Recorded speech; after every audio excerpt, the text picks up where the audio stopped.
if he wasn't able to make you fall into kufr or shirk, it's going to be, he wants to make you fall in bid'ah.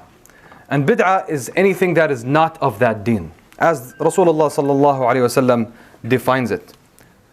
It looks like it, but it is against the deen, because it is not from the guidance of Rasulullah sallallahu alaihi wasallam.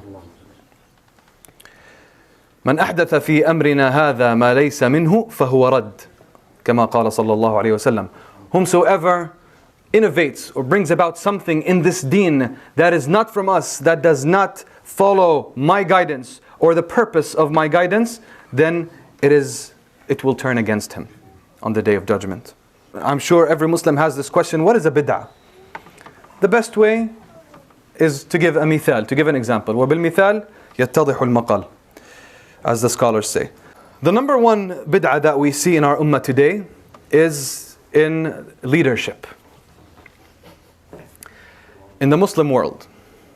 Because we're speaking, bid'ah is within Muslims. What is called al-hukum bit-tawaruth. To give leadership to the progeny, to the family. This is something that the Prophet ﷺ did not establish and did not even recommend. What the Prophet ﷺ calls in another hadith, al-mulk al-adud. That people will bite onto kingdom. People will bite onto their positions and give it to their son. And the son gives it to the son. This is a bid'ah in the ummah. This is a bid'ah in the ummah. Just to throw it out there. Specifying a ibadah for an occasion, for a night, for things that the Prophet ﷺ did not provide for us, this is also a bid'ah. Because a bid'ah is an innovation, again, something that is created in the religion that is not of the religion. In the ibadat, like the prayers, right? For example, there's salah now. Some people even practice salat nisf, laylatul nisf min Sha'ban, the middle night of Sha'ban. Some people pray 100 rak'ahs claiming that it's sunnah, but it's not. So this is a bid'ah. The Prophet ﷺ did not do that. Because the problem is that you can pray as many rak'ahs as you want, but believing that this is a salah and this is from the deen and this is the way of Rasulullah ﷺ, this is where the problem is. I know someone who said, "Akhi, I don't pray 5 times a day.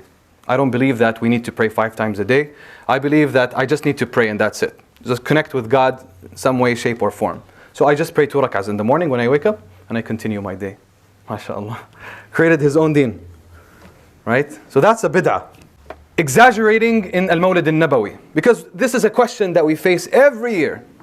Especially as imams. We get this question every year like 100 times at least. Is the Mawlid bid'ah? Why is it bid'ah? I don't believe it's a bid'ah. I believe it's a bid'ah. Some people are hardcore about it. Some people are against it. Some people are... So it's very simple. If we're gathering together to talk about Rasulullah sallallahu alaihi wasallam, to remember Rasulullah sallallahu alaihi wasallam, as we do in the khutab, and we're not specifying the remembrance of Rasulullah in that night of Mawlid. We always talk about Rasulullah, but maybe it's a good reminder to remember that the Prophet sallallahu alaihi wasallam was born in this time. Let's get together and talk about his seerah and educate our children about Rasulullah sallallahu alaihi wasallam. But where did the bid'ah idea come from that is associated with Mawlid is what happens around the world, and it still happens even in America. Some people do it. Over celebration, exaggerating, dancing and lights, and it's like a party. This is where the problem is, and this becomes a bid'ah. So it's balance here. Another example of bid'ah that we see nowadays, the woman imam leading the salah. There's a masjid only for women now in New York somewhere, right? And the imam is a woman, and only women are allowed in. No men. Feminist masjid. So this is also a bid'ah. And the worst, even worse than that, is gay imams. There are gay imams, unfortunately. In New York, there's one that is always represented on Fox News, on news channels. They invite them, come and speak, represent Islam. And this is definitely a huge bid'ah in the deen. Let alone that, of course, the whole thing is haram. But these are things, those are all forms of bid'ahs that we are seeing. If you ask what is bid'ah, yes, this is the innovation in the deen. It is not of the deen. And making it from the deen, and making it sound as from the deen. And he's being invited, that imam being invited to represent the deen altogether, unfortunately. Right? So these are just some forms that the shaitan works hard on creating the bid'ahs in the ummah, so that people are more confused. You know? And we see even our youth are very confused nowadays because of the arising bid'ah right and left.